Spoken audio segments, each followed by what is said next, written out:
राग द्वेष के विजेता, मोक्ष मार्ग के प्रतिपादक चरण तीर्थंकर श्रमण भगवान महावीर स्वामी के चरणों में कोटि कोटि वंदन करते हुए एक भवावतारी, चर्चा चक्रवर्ती, भीष्म प्रतिज्ञाधारी, अखंड बाल ब्रह्मचारी, आचार्य सम्राट पूज्य श्री जयमल जी महाराज साहब के चरणों में कोटि कोटि वंदन।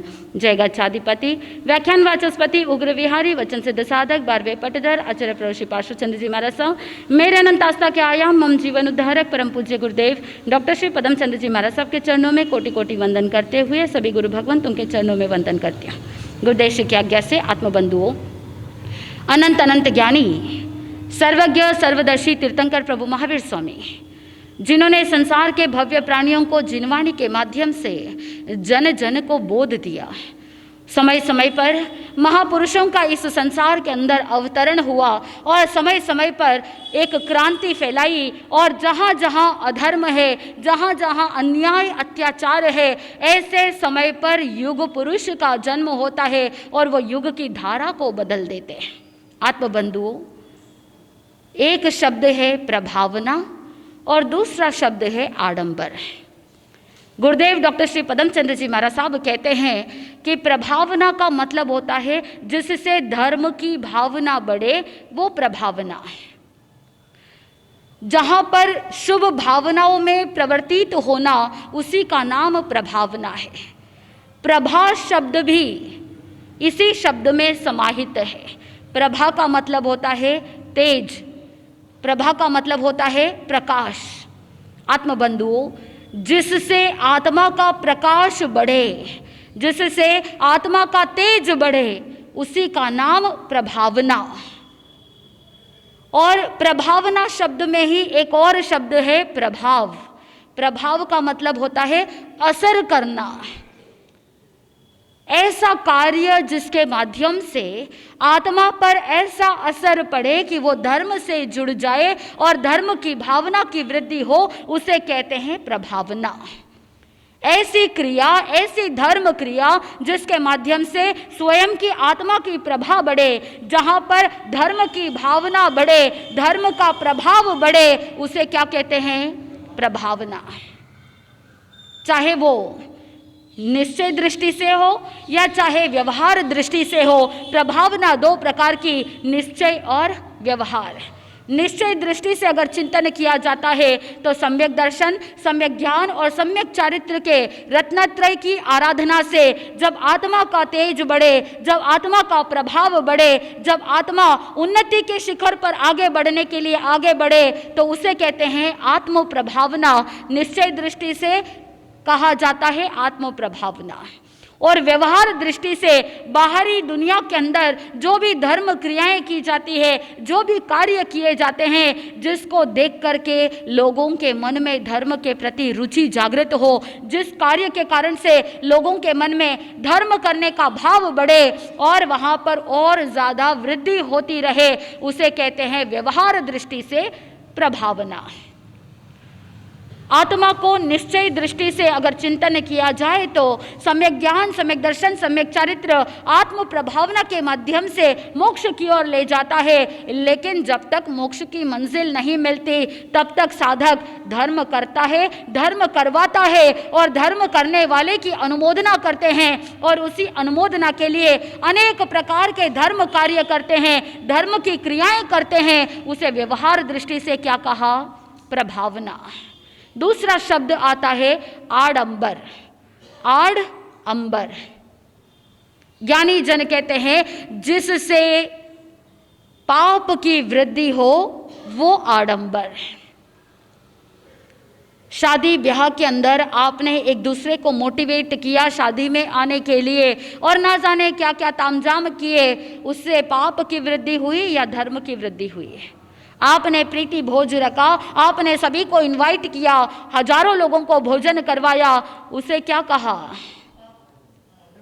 आडंबर। क्योंकि वहां पर संसार की वृद्धि हो रही है, संसार परिभ्रमण बढ़ रहा है। वहीं पर अगर आप तपश्चर्या करते हैं और उन तपस्वियों की साता उपजाने के लिए आप अगर सामूहिक आयोजन करते हैं, सभी को साता उपजाने का प्रयास करते हैं, उनको देख करके दूसरों के मन में भी भाव जागृत होते हैं कि धन्य है ऐसे तपस्वी। एक साथ सैकड़ों लोगों को आपने पालना करवाया, सैकड़ों लोगों को आपने धर्म कार्य करने के अंदर सहायता प्रदान की। वो क्या है? प्रभावना। आत्मबंधु, जिससे धर्म की वृद्धि हो वो है प्रभावना। गज सुकुमाल मुनि ने भी संयम अंगीकार किया और जब संयम के लिए अभिनिष्क्रमण यात्रा निकाली गई, 1008 लोगों से उठाई जाने वाली शिविका, आप सोचते होंगे, तर्क कर सकते हैं, 1008 लोगों से उठाई जाने वाली ऐसी भारी भरकम शिविका को लेने की क्या जरूरत थी? इतने लोगों को क्या हुआ? अगर तर्क बुद्धि वाले रहेंगे तो वो क्या सोचेंगे? उनको कष्ट हुआ। लेकिन अगर पॉजिटिव सोच रखने वाले होंगे तो वो ये चिंतन करेंगे कि जो छेकाई जीवों को अभयदान देने के लिए तैयार हो चुके हैं, जो समस्त संसार को अभयदान देने वाले हैं, ऐसे मुमुक्षु की सेवा करने का उन सभी को अवसर प्राप्त हो रहा है। यह पुण्य का फल है। अगर नेगेटिव सोचने वाला होगा, हर चीज में वो क्या करेगा? तर्क करेगा, नेगेटिव सोचेगा। वही जो पॉजिटिव चिंतन करने वाला होगा वो ये सोचेगा कि मैं जो भी कर रहा हूं ये मेरे द्वारा जिन शासन के लिए सेवा है। आत्मबंधुओं, सोच सोच का फर्क है। जहां पर जो इतना सारा तामझाम, जहां पर बताया जाता है कि बहुत विशाल समुदाय के साथ, चतुरंगी सेना के साथ वो अभिनिष्क्रमण यात्रा, आप सोचते हैं कितना आडंबर है। ये आपकी नेगेटिव सोच है, ये आडंबर नहीं, ये प्रभावना है। और जो जनता देखती है उसके मन में भाव जागृत होते हैं। देखो, इतने बड़े राजा राजकुमार जिनके पास धन वैभव संपत्ति सब कुछ है और विपुल मात्रा में भोग भोगने की सामग्री है, लेकिन एक झटके में छोड़ करके संयम अंगीकार करने के लिए तैयार हो गए। जब वो संयम अंगीकार करते हैं तो हम कम से कम छोटे मोटे त्याग व्रत प्रत्याख्यान तो अवश्य ले सकते हैं। और ऐसे आयोजन के निमित्त से कितने ही सैकड़ों हजारों लोग क्या करते हैं?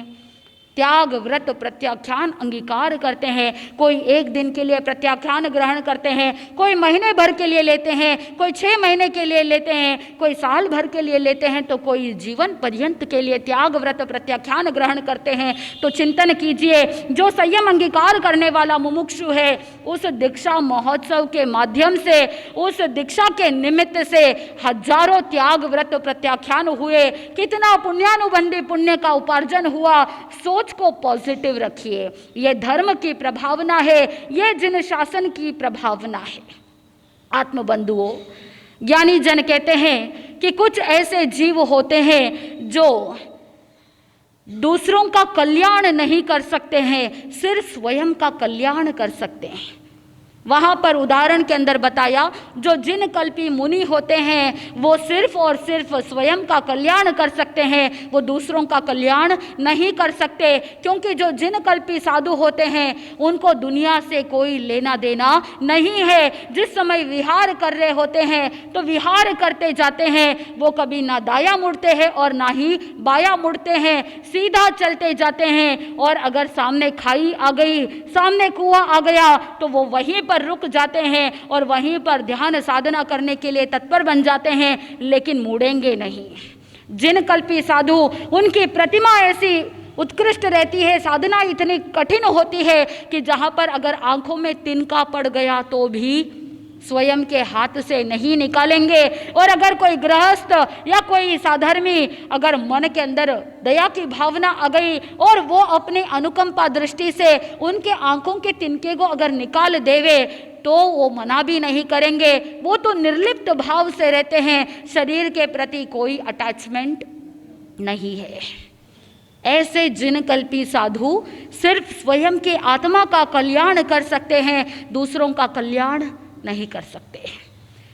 दूसरे प्रकार के जीव होते हैं जो दूसरों का कल्याण कर सकते हैं लेकिन स्वयं का कल्याण नहीं कर सकते। जो अभवी जीव होते हैं, अभवी जीव गौतम स्वामी के जैसे संयम अंगीकार कर सकते हैं, गौतम स्वामी के जैसे साधना कर सकते हैं, गौतम स्वामी के जैसे बेले बेले की तपस्या कर सकते हैं, उपदेश दे सकते हैं, लेकिन जो उपदेश वो देते हैं उनको स्वयं को उसके प्रति श्रद्धा नहीं होती है।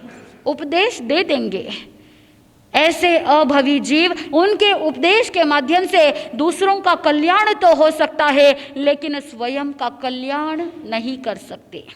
तीसरे प्रकार के जीव ऐसे होते हैं जो बहुत ही विरले होते हैं, जो स्वयं का भी कल्याण करते हैं और दूसरों का भी कल्याण करते हैं।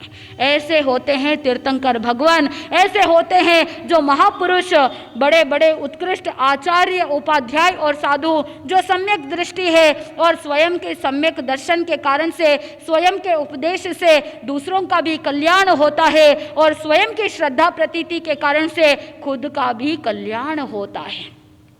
ऐसे स्व और पर के कल्याण करने वाले आचार्य सम्राट पूज्य श्री जयमल जी महाराज साहब, जिन्होंने स्वयं का भी कल्याण करने के लिए पुरुषार्थ किया और जन जन को भी कल्याण के मार्ग को बताने के लिए 250 से अधिक काव्य रचनाएं की। और जिस समय संयम अंगीकार करते हैं, हमने कल प्रवचन के अंदर सुना था कि वहां पर वो युवक जयमल जो प्रवचन सुन रहे हैं आचार्य श्री भूधर जी महाराज साहब का, आचार्य श्री भूधर जी महाराज साहब के प्रवचनों के अंदर भी वो प्रभाव था, उनकी वो आभा मंडल इतना प्रभावित करते था और उनकी प्रभा इतनी अधिक कि उनके शरीर के, उनके आंखों के तेज को देख करके लोग सहज में प्रभावित हो जाते।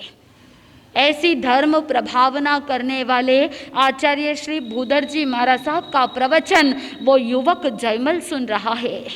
आत्मबंधुओं, ऐसे तीसरे प्रकार के जीव होते हैं जो स्वयं का कल्याण करते हैं और दूसरों का भी कल्याण करते हैं। और चौथे प्रकार के जीव होते हैं जो ना स्वयं का कल्याण करते हैं और ना ही दूसरों का कल्याण करते हैं। ऐसे चौथे प्रकार के जीव होते हैं मिथ्या दृष्टि जीव, जो ना खुद का कर सकते हैं और ना ही दूसरों का भला कर सकते हैं। ऐसे मिथ्या दृष्टि जीव संसार परिभ्रमण को बढ़ा देते हैं। आत्मबंधुओं, आचार्य श्री भूधर जी महाराज साहब की धर्म सभा चल रही थी और धर्म सभा के अंदर प्रवचन में बता रहे थे 4 दुर्लभ अंग के बारे में, अनेक प्रकार के दृष्टांत देते हुए उन्होंने सेठ सुदर्शन की कथा प्रारंभ की। सेठ सुदर्शन की कथा सुनाते सुनाते कल आपने सुना था कि किस तरह से अभया रानी ने संकल्प किया कि मुझे 1 वर्ष का समय दे दो और 1 वर्ष के अंदर अंदर सेठ सुदर्शन को मैं अपने काम वासनाओं के अंदर उसे डुबो दूंगी। इस तरह का उसने संकल्प किया। अब योजना बनाने के लिए तैयारी की जा रही है। आत्मबंधुओं, जिस समय वो राजमहल के अंदर लौटती है तो मन में बड़ा पश्चाताप होता है। अरे मैंने तो गर्मा गर्मी में संकल्प तो कर लिया, गर्मा गर्मी में मैंने चैलेंज तो कर लिया, अब ये पूरा कैसे होगा। सेठ सुदर्शन के बारे में तो सभी लोग जानते हैं, वो तो समय समय पर अठम तप करता है, समय समय पर पौषशाला में जाकर के धर्म आराधना करता है। ऐसा धर्मिष्ठ श्रमणोपासक सुश्रावक जिसके बारे में पूरा नगर जानता है, पूरी चंपा नगरी जानती है, फिर मैं उसे कैसे वशीभूत करूं। ऐसे ही चिंता कर रही थी, पश्चाताप कर रही थी। और उसी समय उसकी जो दासी होती है, उसकी जो धाई माता होती है, उसने रानी को पूछा कि रानी जी आप क्यों चिंता कर रहे हैं, आपके मन में क्या समस्या है, क्या दुविधा चल रही है। तो धाई माता को रानी ने कह दिया कि बस और कोई चिंता नहीं। ये सारा प्रसंग उसने बता दिया। तो धाई माता ने योजना बनाई। धाई माता ने कहा मैं ये युक्ति निकालूंगी, उसके अनुसार चलिए, आपका कार्य संपन्न हो जाएगा। धाई माता ने जाकर के राजा को कहा कि राजन, रानी की तबीयत बहुत खराब हो रही है, इसीलिए लगता है कामदेव की उपासना करनी पड़ेगी, कामदेव की पूजा करनी पड़ेगी। रानी की इतनी हालत नहीं कि वो कामदेव के मंदिर जाए, वहाँ पर पूजा अर्चना करे, इसीलिए आपकी अगर आज्ञा हो तो कामदेव की प्रतिमा को राजमहल के अंदर लाया जाए। राजा ने सोचा कि अगर रानी की तबीयत ठीक होती हो तो क्या करना चाहिए, आज्ञा दे देनी चाहिए। राजा ने सहर्ष आज्ञा दे दी। अब वहाँ पर रोज प्रतिदिन पालकी के अंदर कामदेव की मूर्ति को, प्रतिमा को उस पालकी में बिठा करके लाते और पालकी के सारे पर्दे बंद करते हुए, किसी को पता ही नहीं चलता। प्रतिदिन यही क्रम चलता रहा। ऐसे करते करते 1 वर्ष पूर्ण होने को आया। कार्तिक पूर्णिमा का महोत्सव का समय भी नजदीक आ गया और कार्तिक पूर्णिमा के महोत्सव के दिन राजा दधिवाहन की आज्ञा होती है कि पूरी नगरी के अंदर जितने भी लोग हैं, सारे नागरिक, सभी को इस महोत्सव के अंदर भाग लेना है और कोई भी व्यक्ति नगर के अंदर पीछे नहीं रहेगा। लेकिन सेठ सुदर्शन के बारे में तो सभी जानते थे। राजा की उसके पास विशेष आज्ञा थी कि जो धर्मिष्ठ है, अठम तप करके पौषधशाला में रहने वाला था, इसीलिए राजा ने उसे आज्ञा दे दी कि आप नगर के अंदर रह सकते हो, पौषधशाला के अंदर पौषध आराधना कर सकते हो। और सेठ सुदर्शन अठम तप करके अपनी साधना में तल्लीन था। प्रतिदिन का ये क्रम चल रहा था। कार्तिक पूर्णिमा के दिन सभी लोग उत्सव के अंदर, और उस उत्सव के अंदर रानी ने देखा, सब जगह पर नजर दौड़ाई, मनोरमा है, उसके चारों पुत्र है, लेकिन सेठ सुदर्शन नजर नहीं आए। पता किया तो पता चला कि सेठ सुदर्शन तो पौषधशाला के अंदर पौषध कर रहे हैं। रानी ने युक्ति लगाई और ऐसा बिहेव किया, ऐसा छल चला कि जहाँ पर वो चक्कर आके गिरने जैसा महसूस करने लगी और सभी ने वहाँ पर हाहाकार मचा दिया। राजा दधिवाहन को जाकर के कहा, रानी को राजमहल के अंदर ले जाना पड़ेगा, रानी की तबीयत अचानक खराब हो रही है, शायद लगता है कि आज कामदेव की उपासना नहीं की है। योजनाबद्ध तरीके से रानी को राजमहल के अंदर ले जाने का सारा छल किया गया। रानी राजमहल के अंदर पहुंची। वहाँ पर सैनिकों को, कर्मचारियों को, जहाँ पर सेठ सुदर्शन पौषधशाला के अंदर पौषध में रत थे, ध्यान के अंदर रत थे, उनको ऐसे के ऐसे उठाया गया और जिस पालकी के अंदर कामदेव को लेकर के आते थे प्रतिदिन, उस कार्तिक पूर्णिमा के दिन सेठ सुदर्शन को उस पालकी के अंदर बिठाया। पर्दे डाल दिए गए और जिस समय राजमहल के अंदर पहुंचे, सैनिकों ने देखा ये तो प्रतिदिन लेकर के आते हैं पालकी को, इसे जांच करने की कोई ज़रूरत नहीं है।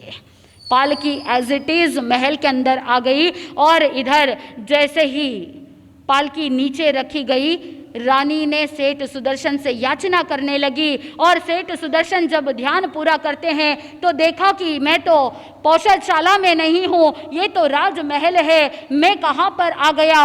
जब वो सब सिचुएशन को समझने की कोशिश कर रहा था, उतने में ही रानी ने कहा, मैं तुम्हें यहाँ पर लेकर के आई हूँ, मैंने कर्मचारियों को भेजा, उन्होंने तुमसे कहा कि तुम्हें राजमहल के अंदर बुलाया गया, लेकिन तुम तो ध्यान के अंदर तल्लीन थे, तुमने कोई जवाब नहीं दिया, इसीलिए कर्मचारियों ने तुम्हें उठा करके यहाँ पर लेकर आए हैं।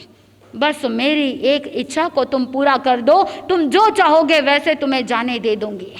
लेकिन सेठ सुदर्शन चिंतन करने लगा।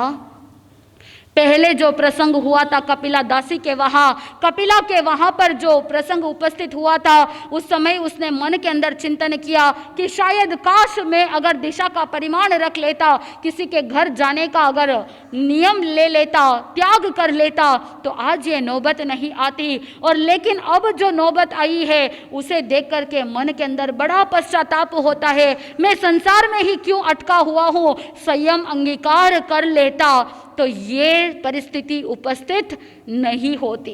बार बार अपनी आत्मा को धिक्कार रहा है और वो कहने लगता है 5 प्रकार की जो महिलाएं होती है वो माता के तुल्य होती है। रानी को भी यही बात कही कि राजा की जो रानी होती है वो माता के समान होती है, गुरु की पत्नी भी माता के समान होती है, मित्र की पत्नी भी माता के समान होती है, और स्वयं की पत्नी की जो माता होती है, जो सास होती है, वो भी माता तुल्य है, और स्वयं की माता भी माता के तुल्य होती है। ये 5 माताएं होती है। आप भी मेरे इस राज्य के राजा की रानी हो, आप भी मेरे लिए माता के समान हो, इसलिए मैं मन के अंदर ऐसे भाव भी नहीं ला सकता हूँ। इसलिए हे महारानी जी, आप मुझे क्या करो, बख्श दो।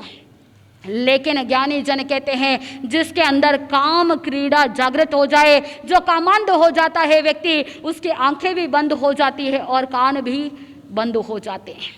बहुत कोशिश की, बहुत प्रयास किया, लेकिन फिर भी सेठ सुदर्शन तो अड़िग रहे, वो माने नहीं। उस समय वो रानी अपना चैलेंज पूरा करना चाहती थी, इसीलिए उसने ललकार दिया और वो रानी कहती है सीधी तरीके से मान जाओ, नहीं तो मुझे हर तरह से अपनी बात मनवानी आती है।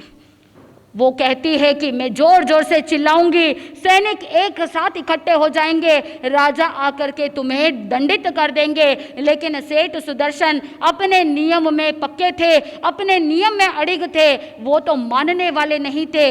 इसीलिए रानी ने तिरिया चरित्र को अपनाया और अपने कपड़े फाड़ने लगे और जोर जोर से चिल्लाने लगी। उसकी चिल्लाहट की आवाज सुन करके सारे लोग इकट्ठे हो गए, सैनिक इकट्ठे हो गए, राजा को भी बुलाया गया।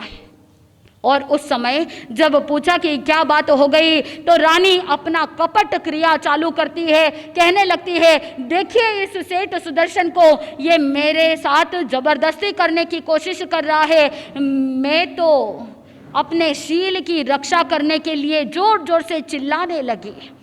राजा दधिवाहन को आश्चर्य हुआ, विचार करने लगे कि सेठ सुदर्शन जो धर्मिष्ठ है, जो धर्म के अंदर इतने पक्के हैं, वो ऐसा कैसे कर सकते हैं। राजा ने कहा सेठ हकीकत में बात क्या है बता दीजिए, क्योंकि राजा को विश्वास नहीं हो रहा था। लेकिन सेठ सुदर्शन के मन में दुविधा चल रही थी, विचार कर रहे थे अगर सत्य बोलूंगा तो रानी को दंड मिलेगा और माता की हत्या का पाप लग सकता है, हिंसा का पाप लगेगा, और अगर मैं बात को मरोड़ करके बोलूंगा तो मुझे झूठ का दोष लगेगा।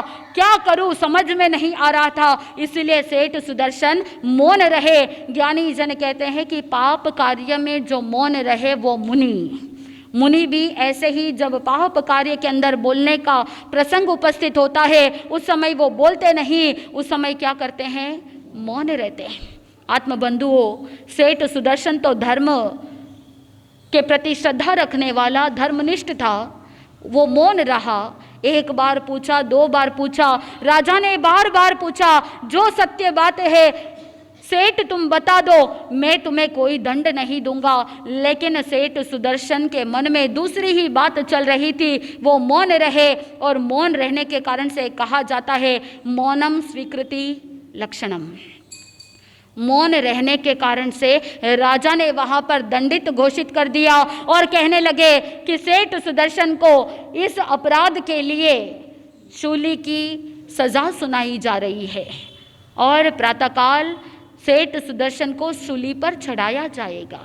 आत्मबंधुओं, सेठ सुदर्शन को बंदी बनाया गया और अगले दिन शूली पर चढ़ाने की कोशिश, और जैसे ही ये बात मनोरमा उनकी पत्नी को पता चला, चारों बेटों को पता चला, इधर सेठ सुदर्शन ने सागारी संतारा ग्रहण कर लिया, पंच परमेष्टि का ध्यान करते हुए तल्लीन हो गए, और दूसरी तरफ पत्नी मनोरमा और चारों पुत्रों ने भी सागारी संतारा ग्रहण कर लिया कि जब तक संकट दूर नहीं होगा तब तक मैं सागारी संतारा ग्रहण करता हूँ। और चारों पुत्रों ने भी सागारी संतारा ग्रहण करके पंच परमेष्टि को स्मरण करना प्रारंभ किया, और जैसे जैसे वहां पर शूली पर चढ़ाने की तैयारी हो रही थी, सागारी संतारा पचक लिया था और पंच परमेष्टि का ध्यान करते रहे। वहां पर स्वर्ग लोक के अंदर इंद्र का आसन चलायमान हुआ, इंद्र ने उपयोग लगाया, और जैसे ही शूली का वो फटने वाला था उतने में ही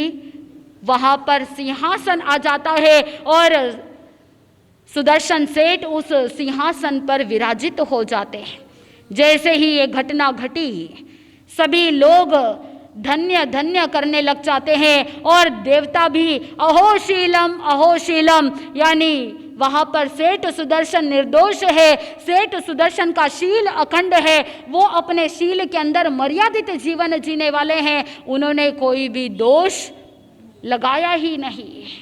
अहो शीलम की जैसे ही उद्घोषणा हुई और सभी लोग हाथ जोड़ करके नमस्कार करने लगे, राजा को भी राजमहल के अंदर ये बात पता चली। और जैसे ही ये बात पता चलती है, राजा भी राजमहल से दौड़ करके आते हैं, सेठ सुदर्शन को हाथ जोड़ करके माफ़ी मांगते हैं। और इधर दूसरी तरफ जैसे ही रानी अभयावती को बात पता चलती है तो वो छत पर जाकर के नीचे कूद जाती है, आत्महत्या कर लेती है, क्योंकि उसके मन में एक ही बात थी, अगर राजा को पता चलेगा कि ये सारा स्वांग उसी ने रचा है तो भयंकर दंड मिलेगा। दंड तो मिलेगा ही मिलेगा, लेकिन साथ में अपमान भी सहन करना पड़ेगा। हो सकता है कि देश निकाला भी हो, फिर मैं कैसे गुजारा करूंगी। और इसी चिंता के कारण से वो अपनी आत्मा का घात कर देती है, आत्महत्या कर लेती है। और जिस धाई माता ने रानी का सहयोग दिया था वो भी राजमहल से भाग जाती है, वो भी लापता हो जाती है। आत्मबंधुओं, राजा को समझते देरी नहीं लगी कि यह सारा स्वांग किसने रचा। अभयावती रानी ने रचा, क्योंकि जो व्यक्ति गिल्ट में रहता है, जो व्यक्ति गलती करता है, उसको स्वयं को ही पता चल जाता है और वो स्वयं अपने आत्मा का घात कर देता है। आत्मबंधुओं, सेठ सुदर्शन की कथा आचार्य श्री बूदर जी महाराज साहब बता रहे हैं। और वहाँ पर राजसभा के अंदर, उस धर्म सभा के अंदर बैठे बैठे जयमल जी भी सुन रहे हैं और जयमल जी का विचार चल रहा है कि अगर श्रावक होकर के मर्यादित ब्रह्मचर्य का पालन करते हुए, मैथुन का त्याग करते हुए, स्वयं की स्त्री का परिमाण रखते हुए, स्वयं की स्त्री की मर्यादा रखते हुए, आंशिक रूप से ब्रह्मचर्य का पालन करते हुए भी जहाँ पर शूली का सिंहासन हो सकता है, तो अगर मैं जीवन पर्यंत के लिए ब्रह्मचर्य का पालन करूं तो क्या मुझे मोक्ष रूपी सिंहासन नहीं मिलेगा क्या? इस तरह से चिंतन चल रहा है और वही धर्म चिंतन आत्मचिंतन में परिणत हो गया। और वहाँ धर्म सभा में बैठे बैठे जयमल जी वहाँ पर खड़े हो जाते हैं और खड़े होकर के कहते हैं कि भगवान, मुझे आजीवन ब्रह्मचर्य व्रत अंगीकार करवा दीजिए। मात्र एक प्रवचन जिन्होंने सुना, जीवन में पहला प्रवचन और जीवन में पहली बार जैन संतों के दर्शन। आत्मबंधुओं, दर्शन आप भी करते हैं, दर्शन जयमल जी ने भी किया, लेकिन दर्शन ऐसे किए कि जिनके जीवन के अंदर आत्मदर्शन प्राप्त हो गए। मात्र एक बार साधु संतों के दर्शन किए, उनके दर्शन मात्र से भी ही आत्मा का साक्षात्कार हो गया। आत्मबंधुओं, एकमात्र प्रवचन सुना और एकमात्र प्रवचन सुनते ही ब्रह्मचर्य का भीष्म प्रतिज्ञा ग्रहण करने के लिए तैयार हो गए। उनके साथ उनके मित्र थे, कोई कपड़े खींच रहे हैं, कोई उसे बिठाने की कोशिश कर रहे हैं। और उस समय कहते हैं, कुछ लोग कहने लगे, अरे ये तो कामदार मोहनदास जी के पुत्र है, ये तो बड़े सेठ है और इनका राज दरबार के अंदर भी आना जाना है। अगर किसी ने कंप्लेंट कर दी, परिवार वालों ने अगर राजा के पास शिकायत कर दी तो फिर बहुत बड़ी बात हो जाएगी। इसीलिए आचार्य श्री बूदर जी महाराज साहब से रिक्वेस्ट किया, ये युवक अभी अभी 6 महीने पहले इसकी शादी हुई है, भावुक हो गए हैं, इसीलिए खड़े होकर के भीष्म प्रतिज्ञा को ग्रहण करने के लिए खड़े हो गए। गुरुदेव, आप इन्हें अभी नियम मत दिलाइए। उस समय आचार्य श्री बूदर जी महाराज साहब उस युवक जयमल के चेहरे का तेज देख करके वो जान रहे थे कि ये एक बार चिंतन कर ले, एक बार दृढ़ निश्चय कर ले तो ये तो रुकने वाले नहीं है। इसीलिए वहाँ तो वो तैयार हो गए, लेकिन लोगों की बातें चल रही थी, फुसफुसा रहे थे सभी लोग। उतने में ही जयमल जी खड़े होकर के कहते हैं कि गुरुदेव, आप प्रत्याख्यान ग्रहण करवाएंगे, ये तो औपचारिकता है। जब मैंने आपकी दिव्य वाणी सुनी, मैंने आपके प्रवचन सुने, मैंने तो अपने मन में दिन में सूर्य की साक्षी से, रात्रि में चंद्रमा की साक्षी से और सुदेव सुगुरु सुधर्म की साक्षी से मैंने तो मन के अंदर दृढ़ संकल्प कर लिया है। आप प्रत्याख्यान दिला करके औपचारिकता पूर्ण कर दीजिए, क्योंकि मेरा संकल्प दृढ़ है, मैं अपने संकल्प से हटने वाला नहीं हूँ। आत्मबंधुओं, उस समय कहा जाता है कि आचार्य श्री बुधर जी महाराज साहब से जयमल जी ने आजीवन ब्रह्मचर्य की प्रतिज्ञा ग्रहण की और उसके बाद मन के अंदर चिंतन चला, ये दृढ़ प्रतिज्ञा गृहस्थ में रहते हुए, संसार के अंदर रहते हुए संपूर्ण रूप से निर्दोष पालना होगी नहीं, क्योंकि कहते हैं कि अग्नि के पास अगर मक्खन है तो लंबे समय तक पिघले बिना रह नहीं सकता। इसीलिए उन्होंने फिर निश्चय किया कि मुझे अगर आजीवन ब्रह्मचर्य का सही रूप से पालन करना है तो मुझे संयम अंगीकार करना होगा। आत्मबंधुओं, वहां पर रिया में इंतजार कर रही है लांचा दे कि मेरे पतिदेव आएंगे मुझे लेने के लिए और फिर मैं ससुराल जाऊंगी, लेकिन किसी को नहीं पता था कि यहाँ पर ऐसी घटना घट जाएगी। जयमल जी स्वयं नहीं जानते थे कि आज मेरी आत्मा का भला होने वाला है, आज मेरी आत्मा का कल्याण होने वाला है। 8 प्रकार की प्रभावना में से पहले प्रकार की प्रभावना जिसे कहते हैं प्रवचन प्रभावना, और दूसरे प्रकार की प्रभावना है धर्म कथा प्रभावना। आत्मबंधुओं, आचार्य श्री बुधर जी महाराज साहब भी प्रवचन दे रहे थे और उस प्रवचन की प्रभावना ऐसी हुई, धर्म कथा की ऐसी प्रभावना हुई कि जयमल जी संयम अंगीकार करने के लिए तैयार हो गए। आत्मबंधुओं, कार्तिकी पूर्णिमा का दिन था, सायंकालीन का समय है और उस समय आचार्य श्री बुधर जी महाराज साहब को वो विनंती करते हैं कि भगवान मुझे संयम अंगीकार करवा दीजिए, लेकिन कहते हैं कि उस समय परिवार की आज्ञा चाहिए, या तो संघ की आज्ञा, परिवार की आज्ञा, राज आज्ञा होती है। उस समय संयम अंगीकार करवाया जाता है तो सभी मित्र वहाँ से दौड़ते हैं, वहाँ से फटाफट जाते हैं और जाकर के लांबिया गांव के अंदर उनके माता पिता महिमा देवी और मोहनदास जी को भाई रिडमल और भाभी विनय देवी को सारी बात बताते हैं और पूरे परिवार के सदस्य उनको मनाने के लिए आते हैं। सारा प्रलोभन दे दिया, हर तरह से कोशिश कर ली, हर तरह से उनको समझाने की कोशिश की, लेकिन उस समय भी जयमल जी ने संकल्प ग्रहण कर लिया कि जब तक दीक्षा की आज्ञा नहीं मिलती तब तक मेरे अन्न जल का त्याग है। आत्मबंधुओं, ऐसे उत्कृष्ट संकल्प के सुदृढ़, ऐसे संकल्प के धनी जयमल जी, जिनके संकल्प के सामने किसी का जोर नहीं चला, वहाँ पर सभी को उनके संकल्प के सामने झुकना ही पड़ा और सभी ने सहर्ष आज्ञा दे दी। माँ महिमा देवी अपने पुत्र के मोह में रो रही है, बिलख रही है, लेकिन ये मोह माया अब जयमल जी को रोकने वाली नहीं है, उनको कोई भी बाधा उत्पन्न करा नहीं सकती और इसीलिए सभी ने सहर्ष आज्ञा दे दी। आत्मबंधुओं, आज्ञा तो मिल गई, आज्ञा मिलते मिलते सायंकालीन का समय हो गया। आत्मबंधुओं, जाकर के गुरुदेव से कहा कि गुरुदेव अब परिवार की आज्ञा तो मिल गई है, मुझे दीक्षा मंत्र दे दीजिए। उस समय गुरुदेव कहते हैं कि सायंकालीन का समय है, ढलते सूरज के अंदर दीक्षा नहीं दी जाती है, कल सुबह प्रातःकाल होगा, उस समय देखा जाएगा। आत्मबंधुओं, सुबह प्रातःकालीन का समय था, रात्रि के समय में धर्म चर्चा में रात्रि व्यतीत हो गई। रात्रि में जितने भी साधु संत थे उन्होंने धर्म जागरणा करी और साथ में कुछ श्रावक थे। कार्तिक पूर्णिमा का दिन, चौमासी का दिन, कुछ लोगों ने संवर किया था, कुछ लोगों ने पौषध किया था और धर्म जागरणा करते हुए पूरी रात्रि धर्म की चर्चा के साथ व्यतीत हुआ। जयमल जी के लिए ये पहला अनुभव। आप संवर करते हो, करते हैं, पौषध करते हैं। पौषध का मतलब आत्मा का पोषण करना। और कुछ लोग होते हैं कि दिन भर का कार्य करने के बाद रात्रि के समय में, सूर्यास्त के समय में पौषध ग्रहण करते हैं और 4 प्रहर का पौषध वास्तव के अंदर अगर करना है उत्कृष्ट होता है 8 प्रहर का पौषध।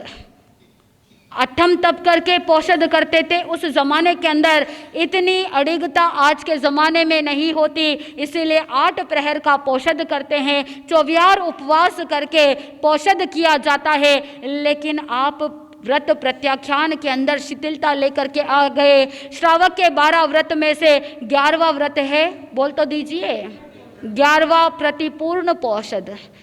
पौषध प्रतिपूर्ण कब होगा? जब दिन और रात पूरा मिला करके 8 प्रहर का पौषध होता है, उसे प्रतिपूर्ण पौषध कहते हैं। 11वां व्रत के अंदर 8 प्रहर का पौषध किया जाता है, लेकिन शरीर का सामर्थ्य न होने के कारण से लोग क्या करते हैं, 4 प्रहर का पौषध करते हैं। हर एक श्रावक को एटलीस्ट कम से कम साल में एक बार एक अष्ट प्रहर का पौषध करना चाहिए। लेकिन अगर नहीं कर पाते हैं तो उसके प्रायश्चित के रूप में 2-4 प्रहर के पौषध किए जाते हैं। और अगर 2-4 प्रहर के पौषध भी नहीं होते हैं तो क्या करना चाहिए? आत्मबंधुओं, 64 सामायिक करनी चाहिए प्रायश्चित के रूप में। एक उत्कृष्ट 8 प्रहर का पौषध एक तो कम से कम हर एक साधक को संवत्सरी का करना ही चाहिए। अगर नहीं होता है तो प्रायश्चित के रूप में 2-4 प्रहर का पौषध। अगर वो भी नहीं हो पाता है, 64 सामायिक। आत्मबंधुओं, पहला ऐसा प्रसंग जयमल जी के जीवन में उपस्थित हुआ कि वो सारे धर्म की बातें पहली बार सुन रहे हैं। रात्रि में जो जो चर्चा के माध्यम से ज्ञान प्राप्त हुआ, वो ज्ञान को प्राप्त करते हुए धर्म जागरणा में रात्रि व्यतीत हो गई। प्रातःकाल जैसे ही सूर्य उदय हुआ, वहाँ पर आचार्य श्री बुधर जी महाराज साहब के समक्ष हाथ जोड़ करके विनंती कर रहे हैं कि भगवान अब तो संयम अंगीकार करवा दो, अब तो दीक्षा आज्ञा मिल चुकी है, अब सूर्य उदय भी हो गया है, मेरी आत्मा भी भीतर से प्रकाशित हो चुकी है, मेरी आत्मा का सूर्य भी उग चुका है, मुझे संयम अंगीकार करवा दीजिए। उस समय आत्मबंधुओं, आचार्य श्री ने कहा कि संयम अंगीकार करने के लिए पहली रिक्वायरमेंट है कि प्रतिक्रमण कंठस्थ होना। उस समय जयमल जी ने पूछा कि ये प्रतिक्रमण क्या होता है? प्रतिक्रमण कंठस्थ करना है तो कितना बड़ा है, कितना समय लगेगा? उस समय गुरुदेव ने कहा कि वैसे तो प्रतिदिन साधु साध्वी श्रावक श्राविका प्रतिक्रमण करते हैं, श्रावक श्राविका श्रावक प्रतिक्रमण करते हैं और साधु साध्वी साधु का प्रतिक्रमण करते हैं। और प्रतिक्रमण जब सुबह शाम दोनों टाइम करते हैं, लगभग 48 मिनट से 1 घंटा लगता है। और कंठस्थ करना है तो कुछ लोगों को कुछ दिन लग जाते हैं, कुछ लोगों को कुछ महीने लग जाते हैं, और कुछ लोगों को वर्ष भर भी लग जाता है, और कुछ लोगों को सालों साल लग जाते हैं। आपको कितना टाइम लगता है? थोड़ा सा बता दीजिए। प्रतिक्रमण आत्मा के लिए पूंजी है, आपको कितना समय चाहिए?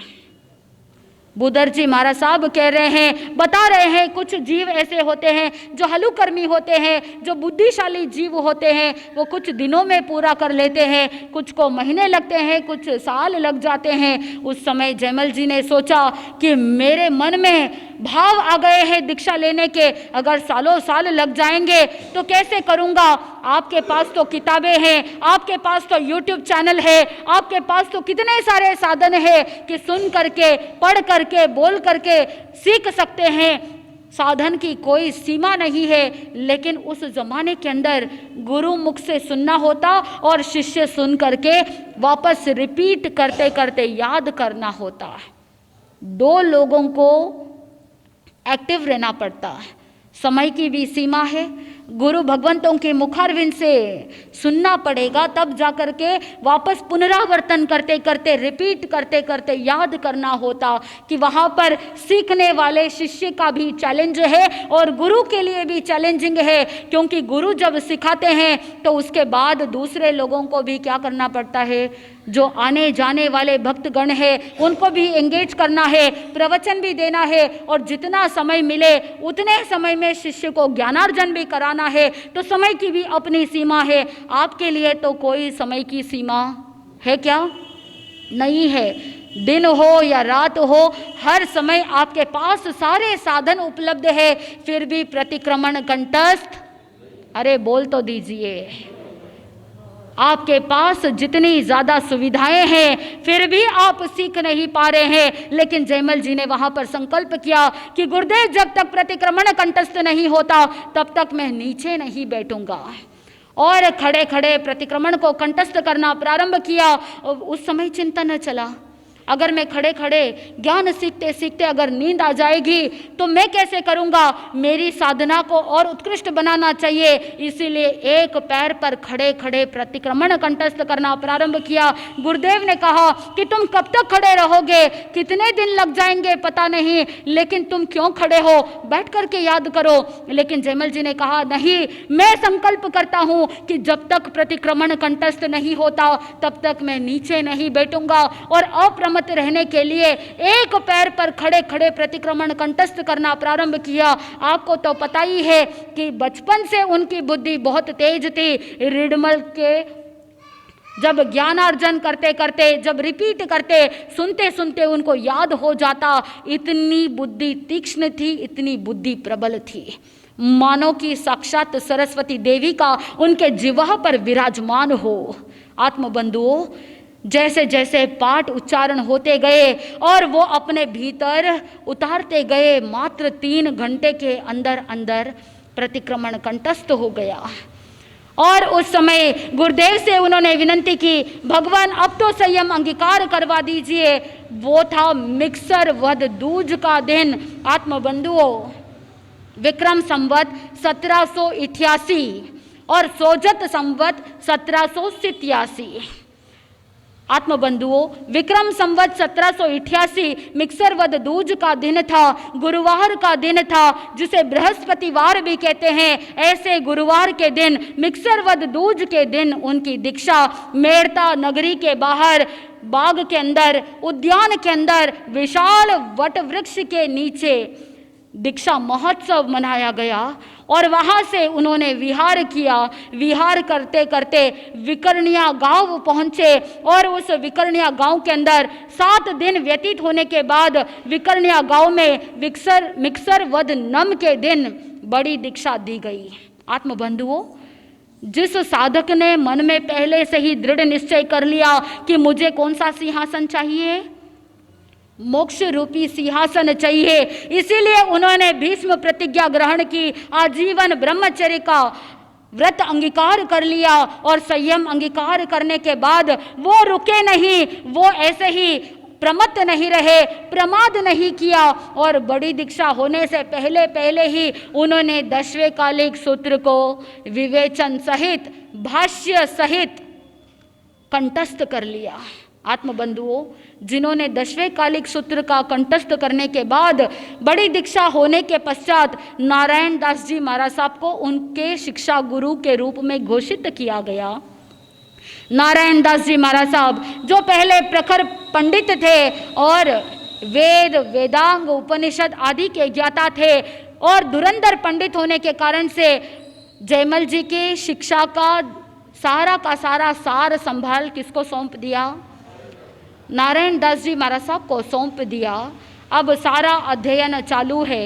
नारायण दास जी महाराज साहब ने जयमल जी महाराज साहब के 10वें कालिक सूत्र का पूरा पाठ सुना।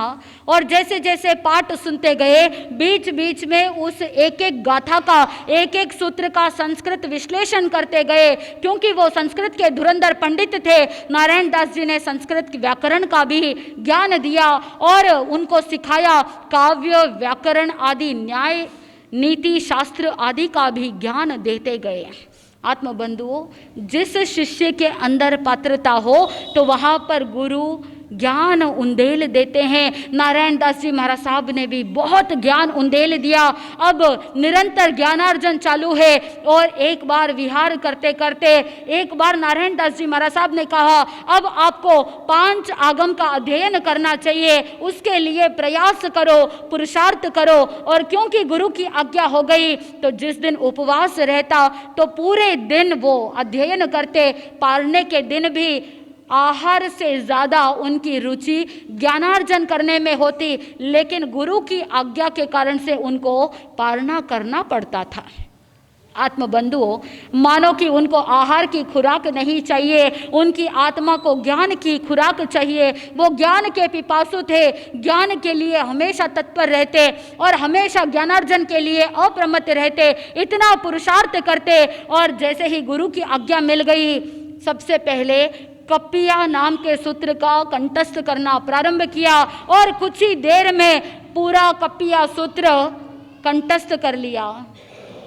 आत्मबंधुओं, कंठस्थ करने के बाद नारायण दास जी महाराज साहब के पास आके वंदना करते हैं और उस सूत्र को पूरा का पूरा सुना देते हैं। आत्मबंधुओं, जैसे सरस्वती देवी जिह्वा पर बसी हो, ब्रह्मा जी की वीणा की तान कंटिन्यू बज रही हो, वैसे के वैसे कहीं पर भी जयमल जी महाराज साहब रुके नहीं, अड़े नहीं और कंटिन्यूअसली वो कप्पिया सूत्र का पूरा शुद्ध उच्चारण के साथ सुना दिया।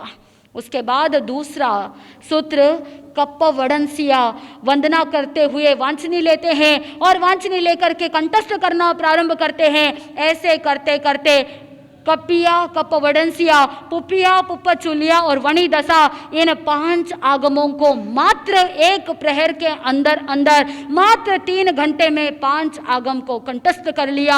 आत्मबंधुओं, आपके पास तो कितनी सारी किताबें हैं, कितने सारे शास्त्र अवेलेबल है। आज के ज़माने के जैसे इतने शास्त्र वहाँ पर अवेलेबल होते ही नहीं, लेकिन फिर भी स्वयं का कितना पुरुषार्थ था, कितने अप्रमत्त थे कि मात्र एक प्रहर में जिन्होंने प्रतिक्रमण कंठस्थ कर लिया, एक प्रहर में 5 आगम कंठस्थ कर लिए और साधना की ऐसी उत्कृष्ट शिखर पर विहार करते करते जब रायपुर पहुंचे, तो रायपुर पहुंचने के बाद सुबह प्रातःकाल जो प्रवचन होता, आचार्य श्री बुदर जी महाराज साहब स्वयं प्रवचन देते। दोपहर के समय में लेडीज अधिक आती थी, वहां पर भी दोपहर में प्रवचन होता और जीवन दास जी महाराज साहब प्रवचन देते। और रात्रि के समय में भी कोई ना कोई महाराज साहब धर्म चर्चा और प्रवचन देते, धर्म कथा सुनाते। और एक दिन आचार्य श्री बुदर जी महाराज साहब ने चिंतन किया कि मुझे जयमल जी महाराज साहब को क्या करना चाहिए, जयमल को उस प्रवचन के लिए कहना चाहिए। और एक रात्रि का समय था, उस समय जयमल जी को कहा कि आज रात्रि के समय में प्रवचन आपको देना है। रायपुर के अंदर रात्रि का समय, रात्रि का प्रवचन, पहला प्रवचन। जयमल जी थोड़ा सा हिचकिचाए, जयमल जी महाराज साहब विचार करने लगे, मैंने कभी प्रवचन नहीं दिया, मैं कैसे बोल पाऊंगा। उस समय आचार्य श्री बुदर जी महाराज साहब ने उनको प्रेरणा दी, अध्ययन तभी पूरा हो सकता है जब वहाँ पर अध्ययन परिपक्व चिंतन से होता है, और चिंतन उसी समय परिपक्व होता है जब वो लेखन कार्य प्रारंभ करे। और लेखन से भी अधिक परिपक्वता उस समय आती है जब परोपकार की भावना जागृत होती है, और वही लेखन परोपकार की दृष्टि से और अधिक परिपक्व प्रवचन के माध्यम से होता है। आत्मबंधुओं, उस समय आचार्य श्री बुदर जी महाराज साहब भी जयमल जी महाराज साहब को मोटिवेट करते हैं और नारायण दास जी महाराज साहब भी कहते हैं, ज्ञान जो अर्जन किया है उस ज्ञान की सच्ची परीक्षा है उसका उपयोग करना। जब तक ज्ञान अध्ययन का उपयोग नहीं करेंगे तब तक उस ज्ञान की परीक्षा होगी नहीं। इसीलिए जो भी ज्ञान अर्जन किया है वही समझो कि आज आपकी क्या है, परीक्षा है। तलवार और तीर की परीक्षा होती है युद्ध भूमि में, हाथी और घोड़े की परीक्षा होती है मैदान में, और ज्ञान की परीक्षा होती है प्रवचन में।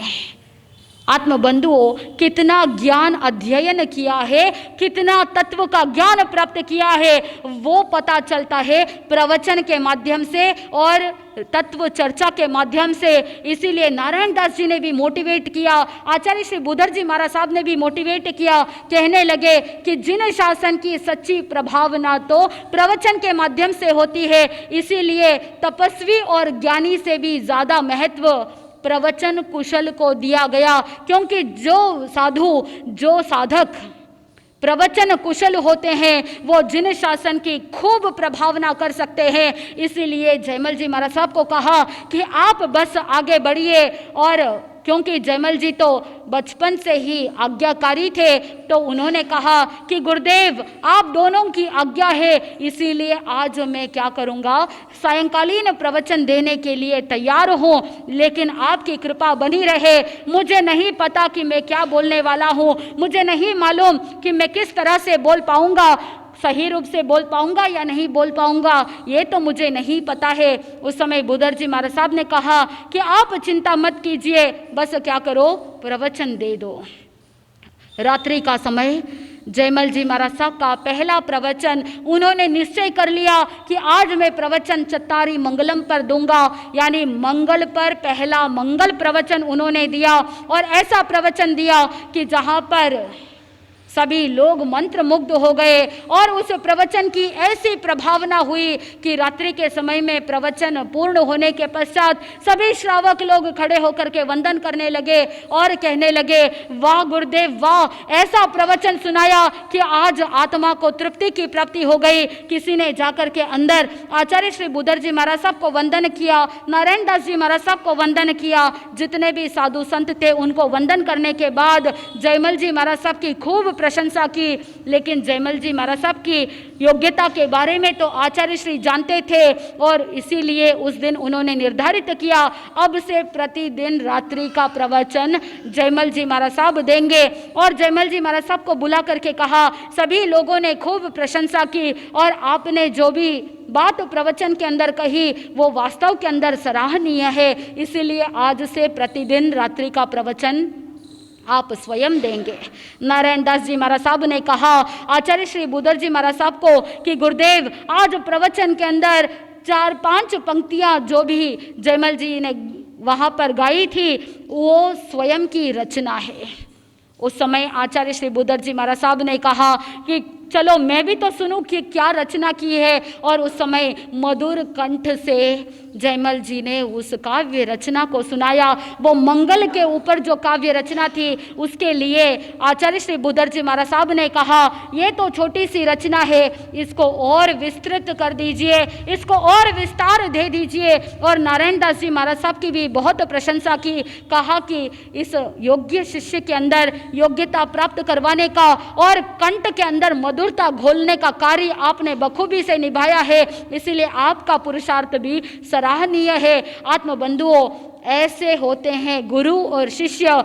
गुरु ने शिष्य के अंदर की योग्यता को देखा और शिष्य ने अपनी पात्रता निभाई और अपने गुरु की आज्ञा के अनुसार कार्य किया, तो वो अपने भीतर के अंदर रही हुई क्षमताओं को जागृत किया। आत्मबंधुओं, अब जयमल जी महाराज साहब के जीवन में और भी बहुत सारी घटनाएं घटने वाली है। और तो और 8 प्रकार की प्रभावना में हमने सिर्फ 2 प्रकार की प्रभावनाओं को देखा कि वहां पर प्रवचन प्रभावना और धर्म कथा प्रभावना।